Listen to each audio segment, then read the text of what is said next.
Verilişin baş sponsoru Modern Hospital, sponsorlar Bella Yoğurcu Vasitələri və Biosens şampunu. Salam, hər vaxtınız xeyirli olsun istəyək tamaşaçılar.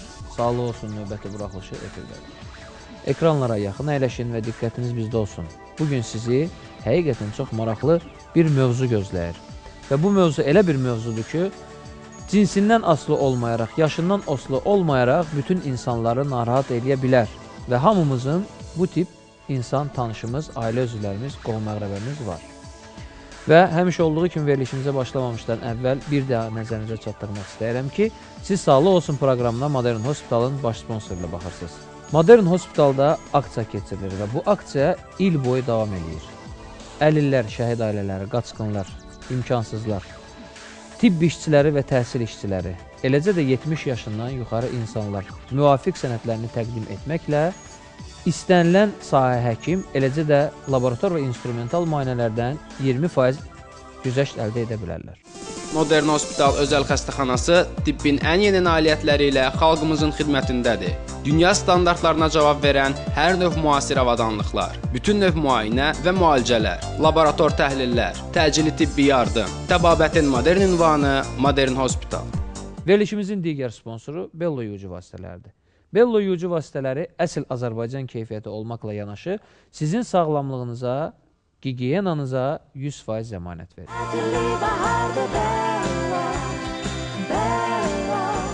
Əllərinizi Bello maya sabunları ilə yuyun.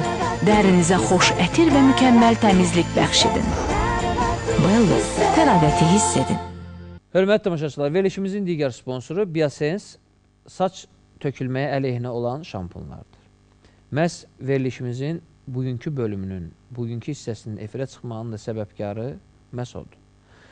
Və mövzumuz saç tökülmədir. Saç tökülmə elə bir problemdir ki, cinsindən və yaxud yaşından asılı olmayaraq, hər bir insan bu problemdən əziyyət çəkə bilər.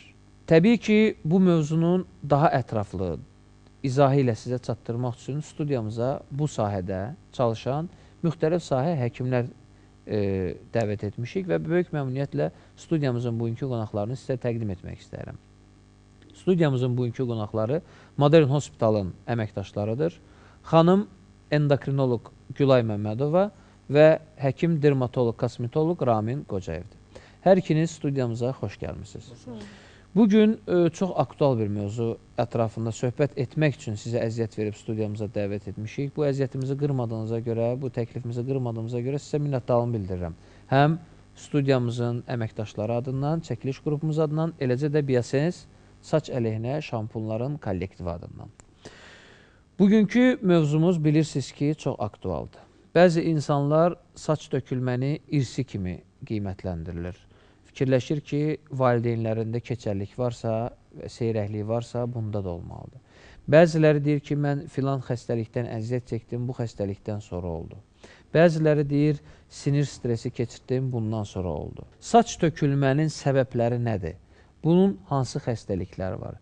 Hər hansı bir insan bu problemdən əziyyət çəkirsə, hansı problemdən yarana bilər? Sizi dinləyərək bilsin və bu istiqamətdə addımlarını ata bilsin.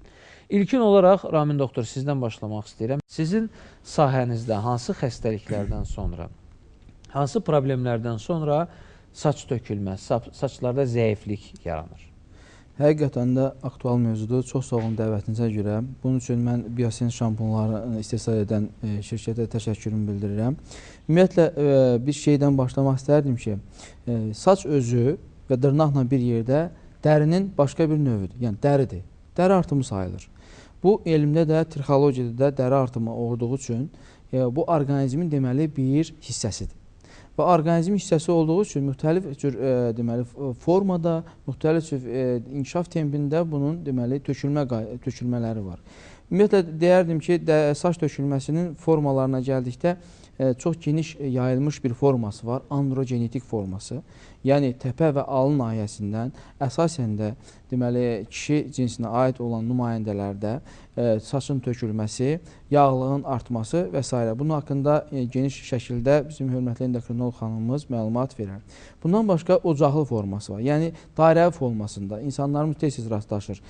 Başın tükülü hissəsində üzdə ola bilər, kişilərdə tez-tez rast gəlinir. Dairəvi formada, müxtəlif formada tamamilə saç tökülməsini, saçın tamamilə tökülməsi, hətta belə desək, tük folikullarının çox cüzi görsənməsi, hətta qaşın tökülməsi, kipriyin tökülməsi rast gəlmək olur. Bu ocaqlı formasıdır. Bir də saçın müxtəlif xəstəliklər nəticəsində tökülməsi mümkündür. Məsələn, dəri xəstəlikləri. Bunlardan biri də trixofitiya, yəni göbələk xəstəlikləridir. Dəmirov deyirlər el arasında, başın tükülü hissəsində ola bilər, uşaqlarda daha çox olur. Natəmiz ev heyvanlarından kontakta girdikdə daha çox yaranır və bunun nəticəsində də deməli saç tökülməsi yarana bilər. Saç tökülməsi ola bilər daimi və müvəqqəti. Daimi saç tökülməsi bəzən geri qayıtmaz olur və bunlardan biri də həmin o dediyim hormona bağlı olan saç tökülmələridir. Yaşla əlaqədar və yaxud hormonal səbəblərdən olur. İkinci səbəb isə müvəqqəti. Ocaqlı alopesiya dediyimiz ocaqlı saç tökülməsi müvəqqəti saç tökülməsidir. Bundan başqa qadınlarımızın ən çox rast gəldiyi və ən çox bizə müraciət etdiyi saç tökülməsinin müxtəlif formaları var. Onlarda total tökülmə olur. Yəni, saçın bütün hər bir yerindən tökülmə hiss edirlər. Belə problemlər çox vaxtı klassifikasiya bölsək, anemiya nəticəsində, yəni qan azlığı nəticəsində, ikinci, deməli, dəmir çatışmazlığı nəticəsində anemiya aiddir. Məsələn, ikinci, müxtəlif xəstəliklər nəticəsində bədəndə olan kalsi, müxtəlif mikroelementlərin miqdarının azalması, nəticədə orqanizmə lazım olan həmin o maddələr ehtiyat olan saçdan alması və nəticədə saçın tökülməsi. Bu da müvəqqəti saç tökülməsinə daxildir. Belə bölsək, yəni ümumiyyətlə saçın özünün inkişaf tempinə baxsaq, həqiqətən saçın özünün bir var yatmış saçlar, bunlara anagen saçlar deyilir. Bir var katagen saçlar, bir telogen saçlar. Katagen saçlar hal-hazırda, anagen saçlar başımızda olan tüklərdir. Yəni bu var bu dəqiqə. Katagen yatmışdı, telogen isə çıxmaqda olandı. Və biz klinikamızda bunun üçün gözəl bir cihazımız var, dermatoskop cihazı. Bu cihaz vasitəsilə biz tükün folikula, soğanağına baxaraq tükün inkişaf tempini və tökülmə səbəbini bilə bilərik. Hər bir şəxs də bunu evdə eləyə bilər. Məsələn, saç tökülməsi olan kəs saçın töküldüyü kök nahiyəsinə baxsa, əgər orada birdən qırılma varsa da, tükün folikulu görsənmirsə də, burada bir neçə səbəblərə bölmək olar. Yəni, bilmək olar ki, nədən tökülür. Və əgər tük folikulu görsənirsə də, yenə də burada artıq diaqnozu qoymaq mümkündür ki, saç tökülməsinin səbəbləri nədir? Ən böyük başlıca səbəblər dediyim kimi, uzun müddət deməli anemiya şəraitində, yəni qan azlığı şəraitində qalan insanlardır. Bundan başqa onkoloji xəstələrdə də saç tökülməsinə tez-tez rast gəlinir. Burada da dediyim kimi ümumi orqanizmin deməli ehtiyatının azalması, Xüsusilə ximioterapiya alan ximioterapiyadan sonra xəstələrdə yəqin onu insanlarımız da bilir. Bunlar geri qayıdan növləridir. Yəni həqiqətən də ömürlük olaraq artıq alimlər belə bir nəticəyə gəlmişlər ki, tük folikulları tamamilə atrofiyalaşmır. Müvəqqəti olaraq onlar işini dayandırırlar, sadəcə olaraq dayandırırlar. Mən bir şey qeyd eləmək istərdim ki, narahat olmağa dəyməz. Yəni, söhbət gedirsə də, əgər qadınlarda olan saç tökülməsi, bu bərpa olunan bir şeydir. Sadəcə o düzgün yanaşmaq lazımdır, düzgün müayinə aparmaq lazımdır, etioloji səbəbi tapmaq lazımdır. Ondan sonra artıq səbəb götürüləcəksə də, saç özü bir müddət deməli qaydasına düşəcək. Ümumiyyətlə saçın inkişaf tempindən də demək istərdim. İl ərzində hər bir başda olan deməli saç 15 sm-ə qədər uzanır. 15 sm uzanır. Bu qadınlarda, ümumiyyətlə qızlarda daha aktiv şəkildə gedir və bilirsiniz ki, bu saç inkişafı bir-birini tüklərin inkişafı əvəz edir. Yəni yatmış tüklər qalxır, inkişafda dayanmış tüklər tökülür və gün ərzində 150-200 saçın tökülməsi normal bir hal sayılır. Və sadəcə olaraq bunu ev şəraitində də hər bir kəs yoxlaya bilər. Saç 2-3 gün yuyulmamaqla sayıla bilər ki, neçə saç deməli düşübdür və saçın tökülməsini, o saç tökülməsi olub-olmamağını bilmək olar. Yəni gündə 150-yə yaxın. 150 yaxın tükün tökülməsi bu normal sayılır. Yəni bunu əgər hər hansı bir tamaşaçımız özündə müşahidə edirsə, bundan qorxmağa dəyməz. Qorxmağa dəyməz. İstər kişi oldu, istər qadın oldu. Yəni bu dərinin necə ki yenilənmə funksiyası var, bu da o siz ki dediniz dərinin bir növüdür.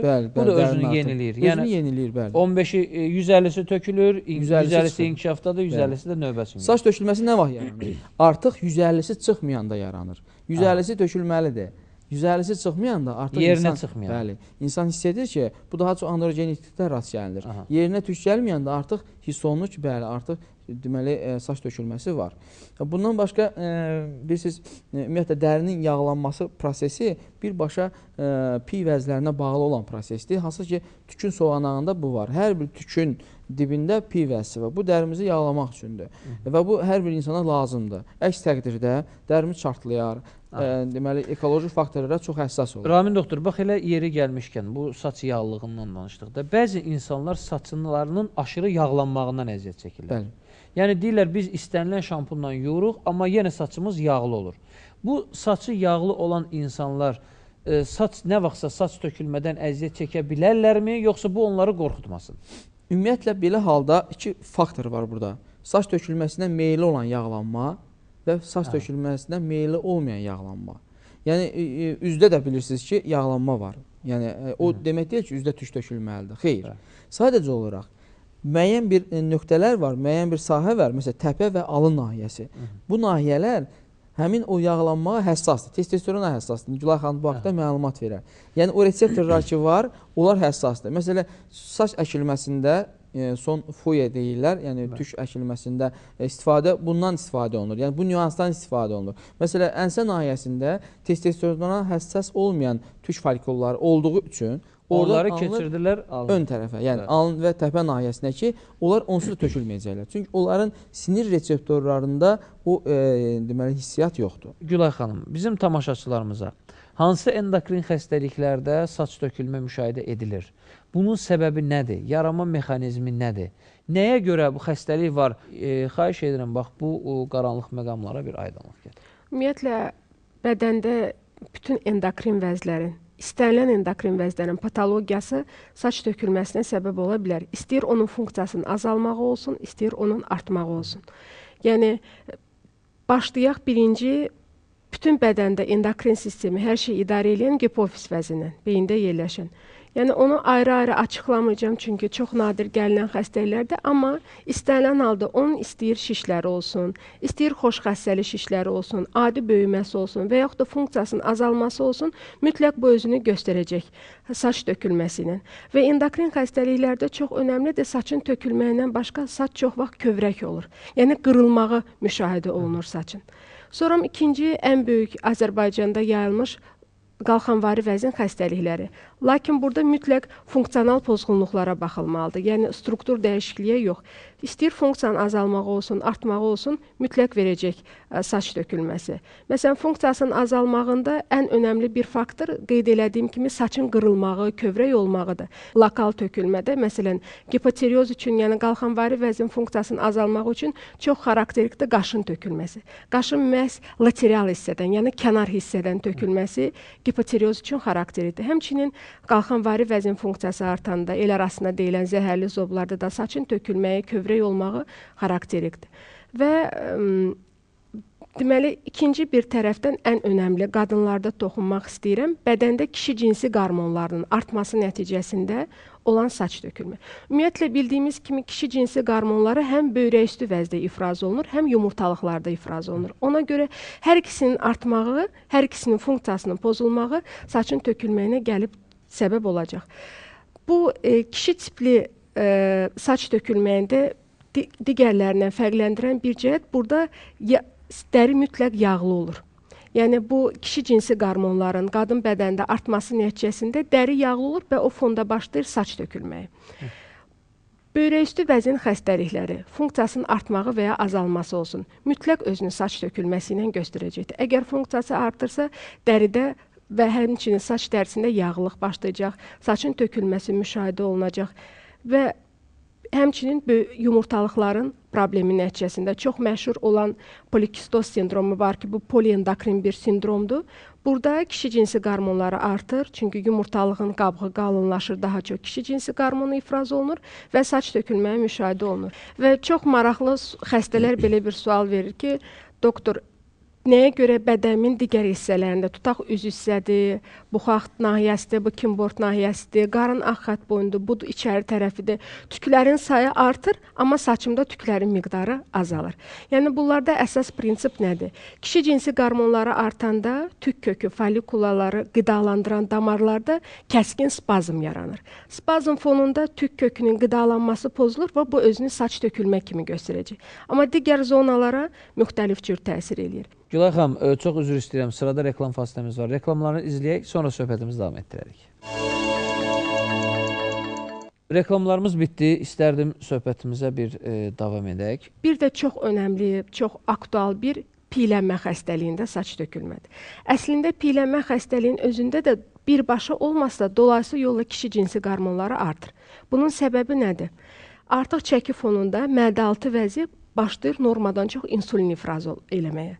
Artıq ifraz olunan insulin yumurtalıqların qabığını çox vaxt başlayır qalınlaşdırmağa və daha çox şeydən, daha böyük qalın qabıqdan daha çox kişi cinsi qarmonu ifraz olunacaq və ikincili olaraq kişi cinsi qarmonları artmağa başlar və bu cür qüsurlu dövran yaranır. Kişi cinsi qarmonun artması nəticəsində həm dəri yağlığı, həm saç tökülməyi, həm tüklənmə, həm civzələrin əmələ gəlməyi müşahidə olunur. Yəni əslində kişi cinsi qarmonun artmağının endokrin xəstəliklərin çoxunda səbəb əslində kişi cinsi qarmonun artmasıdır. Sadəcə olaraq bu yumurtalıqların və ya böyrək üstü vəzin problemi olanda birbaşa təsir edir. Digər endokrin patologiyalarda dolayısı yolla, yəni piylənmə xəstəliyi olsun, ikinci tip şəkərli diabet xəstəliyi olsun, polikistoz xəstəliyi olsun və yaxud da ki, hipofisin bir növ işi var və yaxud da ki, onun böyüməsi nəticəsində müşahidə olunan prolaktinom olsun. Burada da istənilən halda dolayısı yolla kişi cinsi qarmonların miqdarı artır və özünü bu cür göstərir. Birinci tip diabetlərdə də saç tökülməsi olur. Bu çox vaxt bunun əsas səbəbi damarların zədələnməsidir. Yenə saçı qidalandıran, saç kökünü qidalandıran kiçik damarların zədələnməsidir. Qan dövranının pozulması da bunun nəticəsində saç tökülməyə müşahidə olunur. Ramin doktor, siz də öz sahənizdə Gülay xanımda endokrin pozğunluqlarda bir sıra xəstəliklərin adını çəkdi. Çoxlarını düşündürən bir sual var. Görəsən mən bu xəstəliyə hansı yaşda tutulacam? Və yaxud hansı yaşda məndə saç tökülmə olsa bu problemdən əziyyət çəkir? İstərdim buna bir bölgü verək yaşlarla və bizi izləyən tamaşaçılarımız bilsin. Uşaq anadan olduqda o tüklə doğulur. Yəni, velus deyilən tüklər var. Bu tüklər çayında tökülür. Yəni, hamı rastlaşır bundan.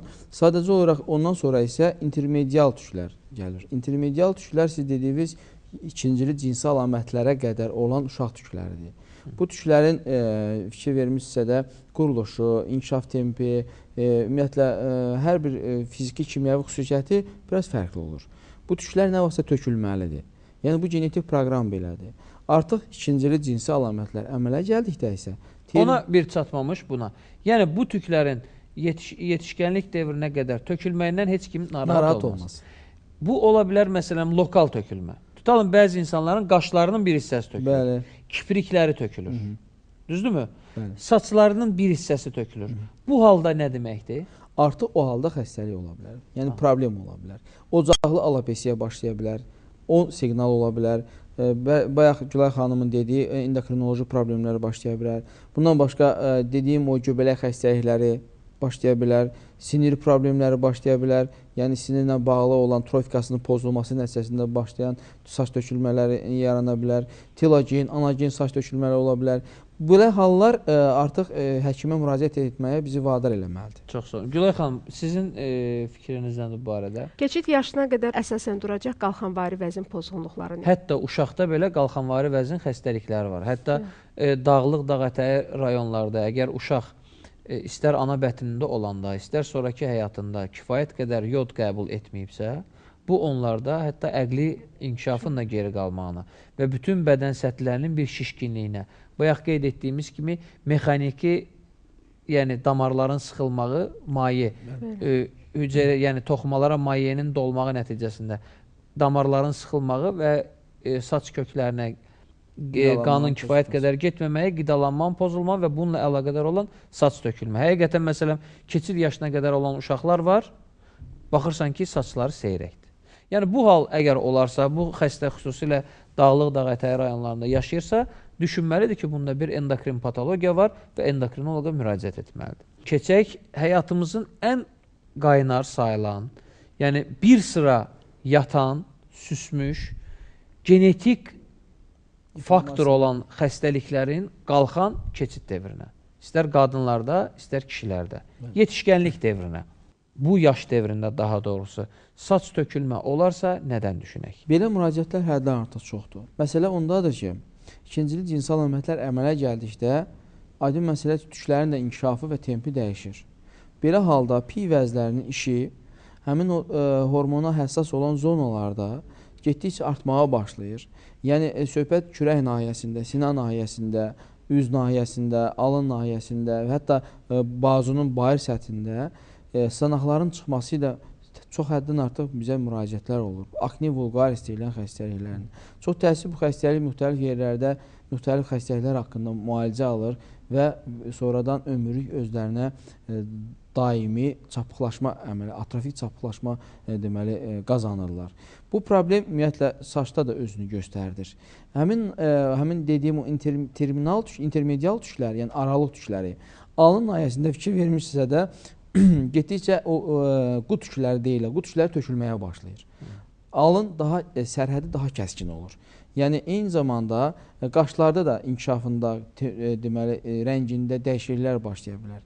Fikir vermişsə də məsələn uşaq yaşlarında uşağın rəngi bir rəng ola bilər. Yeniyetmədən sonra, yeniyetmə dövründə isə rəngi dəyişə bilər. Burada da əsas melanin pigmentinin, yəni dəriyə, saça deməli pigmentasiya rəngini verən pigmentin özünün inkişaf xüsusiyyəti özünü deməli biruzə verir. Və belə halda çox zaman bəzən həmin akne vulgaris xəstəliyi nəticəsində yarana bilər çapıqlaşan saç tökülməsi.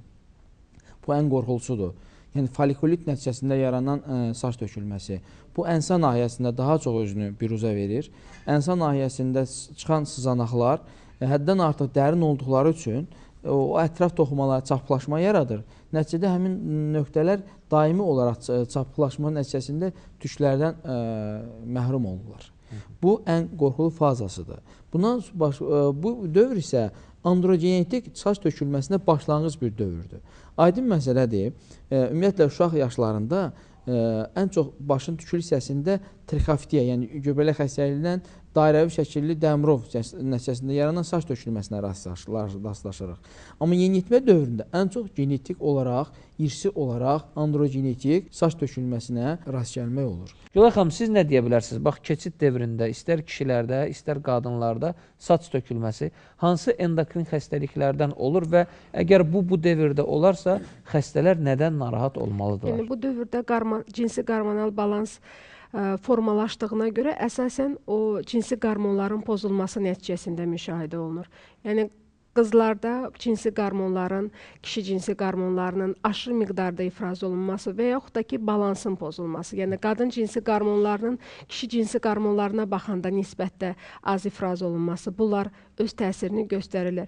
Və yanaşı istənilən bir xəstəlikdə özünü, məsələn, artıq tutaq birinci tip diabet isə uşaqlıq dövründə təzə başlayıbsa, əgər bir o qədər özünü damar problemi ilə göstərməyəcək. Amma artıq cinsi yetişkənlik dövründə özünü mikroangipatiyalar, damar problemləri şəklində göstərdiyinə görə uşaqlıqdan başlayan birinci tip diabetlərdə artıq cinsi yetişkənlik dövründə bu saç kökünü qidalandıran damarlarda qan dövranının pozulması müşahidə olunacaq özünə. Əslində, keçid dövrü elə bir dövrdür ki, altda yatan bütün xəstəliklərin, o qarmonal balans formalaşır deyənə, altda yatan xəstəliklərin başdır inkişafına təkan verən bir dövrdür. Yəni, ola bilər bu vaxta qədər də hər hansı bir endokrin patologiya olsun, amma özünü bir o qədər biruzə verməsi və məhz bu cinsi inkişaf dövründə özünü daha çox büruzə verir. Və çox maraqlıdır ki, cinsi yetişkənlik dövründə olan qız uşaqları çox vaxt heç nə onları bir o qədər narahat eləmir. Yəni konkret başqa bir endokrin patologiyaların verdiyi yanaşı gedən şikayətlər. Ən çoxunu narahat eləyən saç tökülmələri olur, aşırı tüklənmə olur bəzi başqa nahiyələrdə, həmçinin civzələrin əmələ gəlməsi. Müraciət eləyirlər və əslində altda yatan çox böyük bir endokrin patologiya aşkar etmiş oluruq. Üçüncü yaş devrini bölək 50 yaşdan yuxarı. 50 yaşa qədər. Yəni keçid devrindən tutalım 50 yaşa qədər. Bu həm kişilərdə, eləcə də orta hesabdan götürək də, qadınlarda klimaks devrini, yəni endokrin funksiyalarının ölmə fazasına qədər olan devr. Bax, Ramin doktor, bu halda hansı xəstəliklərdən, hansı hallardan saç sökülmə ola bilər? Bu proses eyni ilə yeniyetmə dövründə davam edə bilər. Yəni həmin xəstəliklərdə burada da tökülə bilər. Bəli, eyni ilə davam edə bilər. Bilirsiniz, insanın həyatında ola biləcək hər hansı bir xəstəlik kombinə olunmuş şəkildə saç tökülməsinə gətirib çıxarda bilər. Yəni onun həm qan azlığı ola bilər, həm də ki endokrin olaraq problemləri ola bilər. Mən özdə yəqin ki, Gülay xanım təsdiq eləyər. Bu yaş devri elə bir yaş devridir ki, məsələn, əvvəllər 40-50 arası götürülürdü. İndi artıq bu cavanlaşıb 30-dan 50 yaş. Bu reproduktiv sistemdə, endokrin sistemində xüsusilə endokrin xəstəliklərinin bu biruzə, partlayış devridir. Bəli. Yəni bir sıra endokrin pozğunluqlar, bir sıra xəstəliklər məhz burada, bu yaş devrlərində əmələ gəlir. 20 yaşına qədər onkoloji xəstəliklər və indi 60-dan yuxarı da danışacağıq. Və təbii ki, bu yəni 50 yaşına qədər əgər insanda hər hansı bir əməliyyat keçiribsə, hər hansı bir onkoloji xəstəliklərdən əziyyət çəkibsə, buna uyğun istər şüa terapiyası, istər kimyoterapiya alıbsa, bu halda saç tökülmə müşahidə edə bilər. Gülay xanım, sizin nə əlavələriniz var? Yəni bu yaş dövründə əsasən olur 30 yaşdan yuxarı, 35 yaşdan yuxarı qadınlarda və kişilərdə piylənmə başlayır. Xüsusilə də bizim genetikamıza uyğun olaraq bu saç tökülməsi verir. Və çox bir şeyi vurğulamaq istəyirəm. Qadınlarda doğuşdan sonra bəzi endokrin problemlər meydana çıxır. Yalnız saçın yox, qaşın, kipriyin, bütün bədəndə olan istənilən yerdə tüklərin tökülməsi. Doğuş zamanı əgər qadın həddindən artıq çox qan itiribsə, bəzi qadınlarda bütün bədəni idarə edən hipofisin fəaliyyətdən düşməsi müşahidə olunur. Yəni onun tam nekrozu və bunun fonunda heç bir bədəndə olan heç bir endokrin vəz işləmir.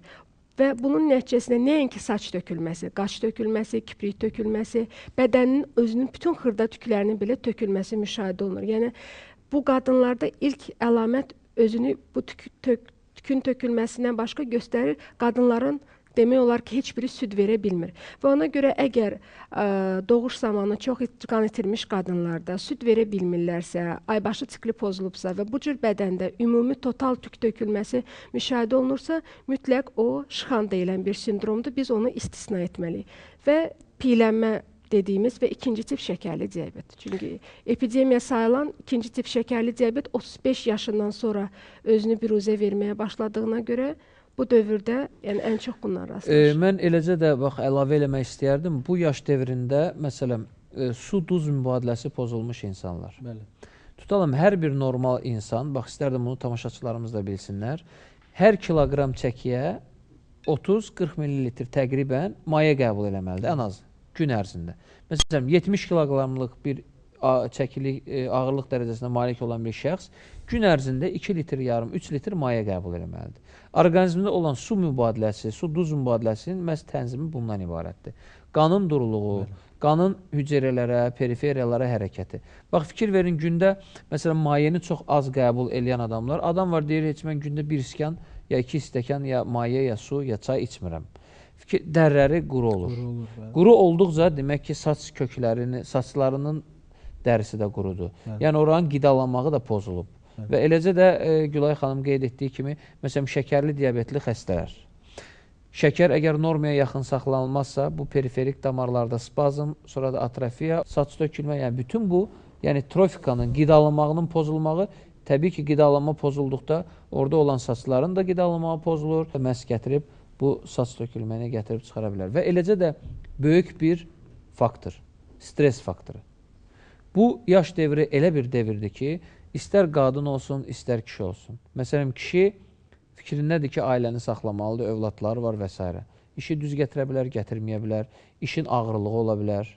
Qadın, bu doğuşlar var, o yaş devrində, hamiləliklər var, sayılarla, problemlər var, çətin doğuşlar var, keçirilmiş olan cinsi xəstəliklər var, ailə məişət problemləri var, ailə konfliktləri var və bunlar hamısı sinir sistemində öz izini qoymamış keçmir.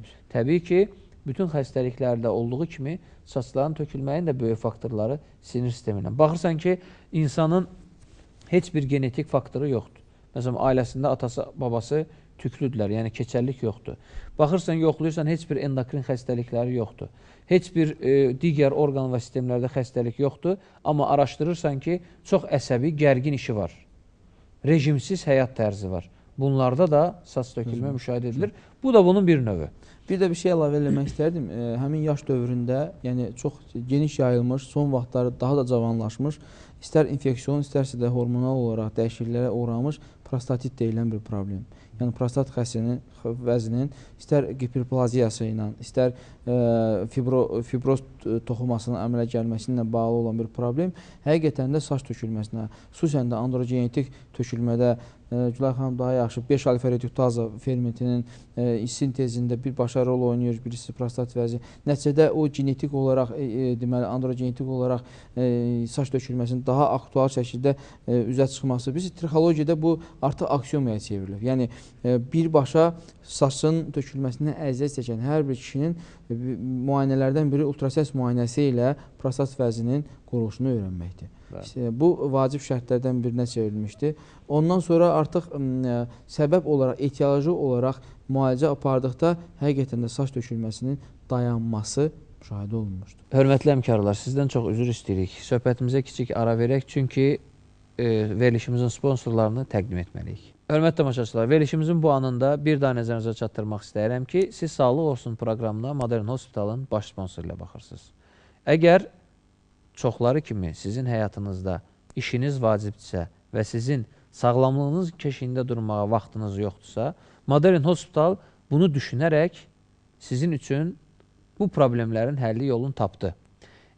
Siz işdən gələndən sonra və yaxud sutkanın istənilən anı işə gedərkən Modern Hospitalda istənilən növ laborator analizləri verə bilərsiniz və bir bazar günü istirahət gününüz varsa, heç bir tərəddüd etməyin ki, bugün heç bir xəstəxana işləmir, getsəm də yoxlana bilmərəm. Bazar günü Modern Hospitalda istənilən növ instrumental və laborator müayinələrdən keçə bilərsiniz.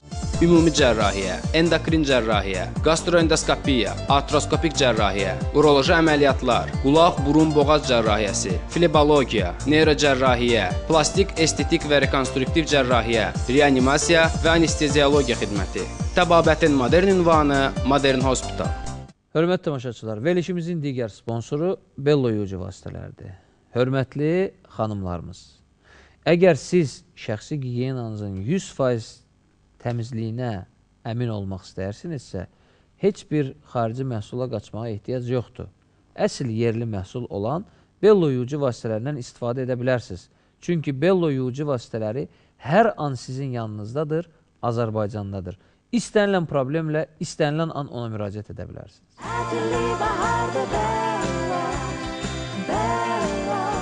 Əllərinizi Bello maya sabunları ilə yuyun. Dərinizə xoş ətir və mükəmməl təmizlik bəxş edin. Bello, təravəti hiss edin. Verilişimizin digər sponsoru isə saç tökülməyə qarşı olan Biosens şampunlarıdır. Bu problemdən əziyyət çəkən insanlar heç bir tərəddüd etmədən gündəlik həyatınızda Biosens şampunlardan istifadə edə bilərsiniz. Çünki onun tərkibində əsl bitki mənşəli olan vitamin kompleksi sizin bədəninizdə olan bu çatmamazlığı aradan götürür, saç dibinin köklərini bərkidir və saç tökülməsinin qarşısını alır. Eləcə də tökülmüş saçların yenidən sürətlə inkişafına səbəb olur. Bu, tam həkim nəzarətindən keçmiş bir şampunlardır. Siz bundan istifadə etməklə yalnız və yalnız sağlam saçlara sahib ola bilərsiniz. Bax, indi də keçək o son böldüyümüz devrə, yəni klimaks, qadınlarda menopauza devrinə. Bu yəqin ki, Gülay xanım buna daha çox məlumat verə bilər.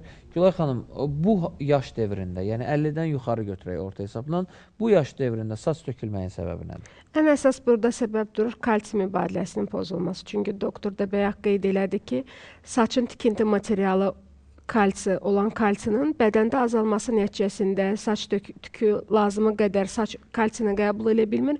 Bunun azalması nəticəsindədir. Və yəni bu həm kişilərdə ola bilər, həm qadınlarda əslində. Çünki 60-65 yaşından yuxarı başlayır, yəni ümumiyyətlə kalsium mübadiləsində iştirak edən vitamin D-dir.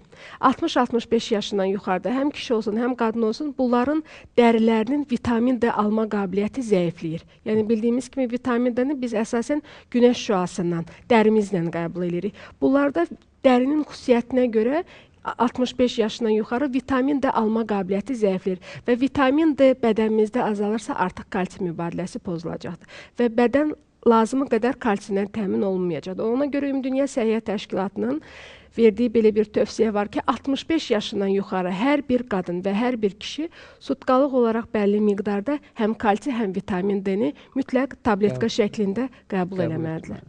Çox sağ olun. Ramin doktor, bax, eləcə də Gülay xanım, bu mövzunu açıqladıq. Hardasa olsa 70-80% tamaşaçılarımıza çatdıra bildik ki, saç tökülməyin səbəbləri hansı xəstəliklər üzündəndir. Lakin qaldı əsas nə? Bunun müalicəsi. Müalicəsi üçün təbii ki, ilk olaraq dermatoloq, kosmetoloqa müraciət edir. Siz də həkim olduğunuza görə, əgər bunlarda, bu xəstədə, müraciət edən xəstədə bir endokrin və yaxud başqa bir sahə nəticəsinə aidiyyatı üzrə pozğunluq görsəz, müvafiq istiqamətlərə yönləndirirsiniz. Endokrinologiyada yəqin ki, Gülay xanım təsdiq eləyər, elə bir sahədir ki, yəni burada 100% müalicə əldə etmək böyük əksər hallarda mümkündür. Və bu hal nəticəsində tökülmüş saçlar, əgər bu problemlər aradan qalxırsa, mütləq bərpa olur. Bax, bunun müalicəsi barəsində nə deyə bilərsiniz? Müalicə barəsində aydın məsələdir ki, birinci növbədə müraciət etdikdə ilkin diaqnoz vacib şərtdir. Bir balaca verilişimizin əvvəlində o haqda danışdım. Diaqnoz qoyduqdan sonra müalicə artıq aidiyyatı üzrə aparıla bilər. Aydın məsələdir ki, burada bəzən olur, tək dermatoloqluq işçilik olmur. Eyni zamanda nevropatoloqluq, eyni zamanda endokrinoloqluq, əksər hallarda bəzən gematoloqluq, yəni qanın tərkibinə görə deməli, müayinələr və müalicələr aparmaq üçün kombinə şəkildə deməli, müalicə aparmaq lazımdır. Ancaq bundan başqa bizim tamaşaçılarımızın bizdə çox böyük bir sualı var. Mən hansı şampun istifadə edeyim? Mən hansı sabunla saçımı yuyum? Şampunlar, sabunlar var ki, Bəli. bunların özlərinin də saç tökülməyə böyük təsiri var. Əlbəttə var. Bunların çoxu məsələn kimyəvi tərkiblidir. Bəzi insanlar bahalıdır deyə gedim alım, sanki bu yaxşıdır. Bəzi insanlara onlar əksinə mənfi təsir edir. Bax, bu barədə nə deyə bilərsiniz? Əlbəttə, qeyri-legal və yaxud legal yolla Azərbaycana daxil olan hər hansı bir məhsulun özünün insanlara müxtəlif təsiri ola bilər. Yəqin ki, eşitmişsiniz, hər bir kəs filan şampunun mənə düşdüyünü və yaxud düşmədiyini deməli, özü haqqında məlumat verə bilər. Ancaq bir məsələ var ki, burada tibbi yolla seçilmiş, həkim tərəfindən seçilmiş şampun və yaxud hər hansı bir lasyon vasitə öz aktuallığını saxlayır. Çox diqqətli olmaq lazımdır. Yəni, şampunların üzərinə yazılmış hər hansı bir reklam xarakterli deməli, sözlərə inandırıcı görsənə bilər, ancaq inanmamaq lazımdır. Birinci növbədə saçın, ümumiyyətlə, tükün, ümumiyyətlə, dərinin yağlı olub-olmaması, normal, yağlı və yaxud quru dəri olduğu müəyyənləşdirilməlidir. Ondan artıq ona uyğun olaraq müalicə seçilməlidir. Bilirsiniz, məsələ, bu cür şampunlar bəzən artıq şükür Allaha, belə deyək, şükürlər olsun ki, tibbi yolla hazırlanmış şampunlar Azərbaycana daxil olmaqdadır və öz effektlik dərəcəsini göstərir ki, bunlardan biri də biosensdir. Burada məsələ nə yerdədir? Məsələ, ümumiyyətlə, bu şampunlarda bir xüsusiyyət var. Bayaq, deməli, Gülay xanım dediyi kimi, o fermentativ olaraq sebium deyilən tükün dibində bir yağ yığılır. Bu cür şampunlar o yağları parçalamaq xüsusiyyətinə, yəni lizis eləmək xüsusiyyətinə malikdirlər. Burada seçilmiş ingrediyentlər elə seçilib ki, həmin o yağlılıq olan nahiyəni yağlılığını parçalasın. Yəni, o yağlılıq artıq o tük və tükün soğanağının dibində mane olmasın. Və bu şampunların çox zaman məsələn şampun istifadə etdikdə 5 dəqiqə saxlamaq lazımdır. Başın tükülü hissəsində saxlamaq lazımdır. Ona görə ki, o yəni onu həmən yumaq lazım deyil. Xeyr. 5 dəqiqə, 10 dəqiqə bəzən saxlamağa ehtiyac var ki, o şampunun tərkibində olan lauril sulfat deyilən bir maddə var, o bütün şampunlarda var. O köpük yaradır. O köpük yatsın, o tükün dibinə şampun öz təsirini göstərsin.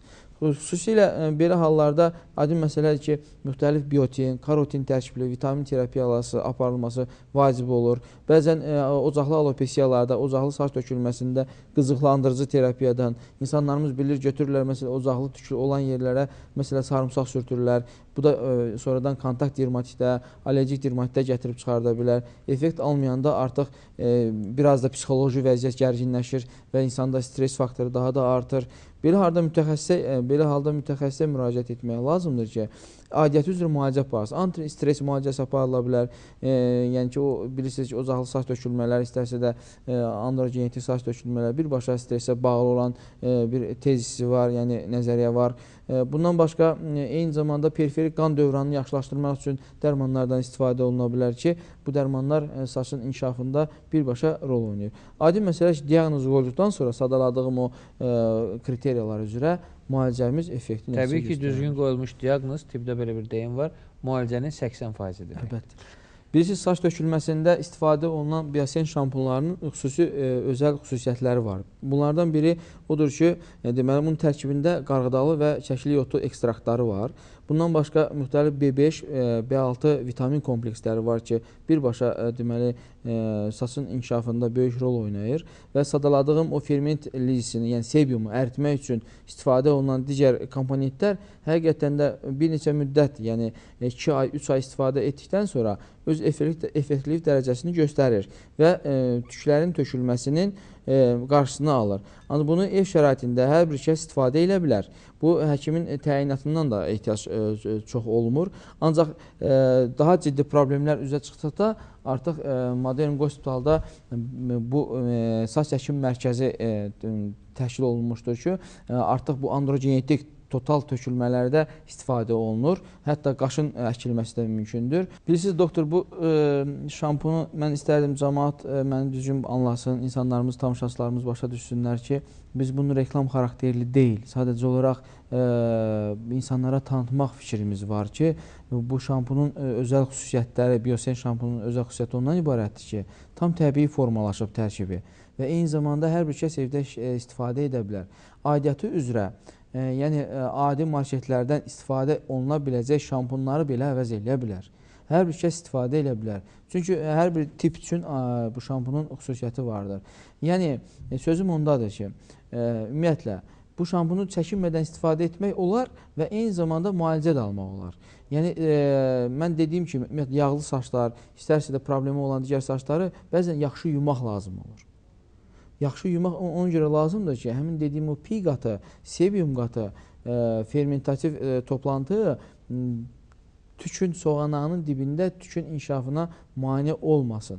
Həmin bu şampun, yəni biosen o şampunu deməli fermenti lizisa uğradıb əritməklə tükün çıxmasına şərait yaradır. Çox sağ olun. Həqiqətən çox maraqlı mövzudur və bu mövzu ətrafında saatlarla danışmaq mümkündür. Amma əfsuslar olsun ki, verilişimiz sona çatmaq üzrədir. Hörmətli tamaşaçılar, hər hansı bir xəstəliyin qarşısını almaq həkimə xasdır. Yəni, xəstə müraciət edir həkimə, həkim onu müalicə edir. Lakin bunun qarşısını kütləvi almaq isə o sizdən asılıdır. Bu, həmin xəstəliyin profilaktikasıdır. Məhz bugünkü mövzumuz da bu səmtdə qurulub.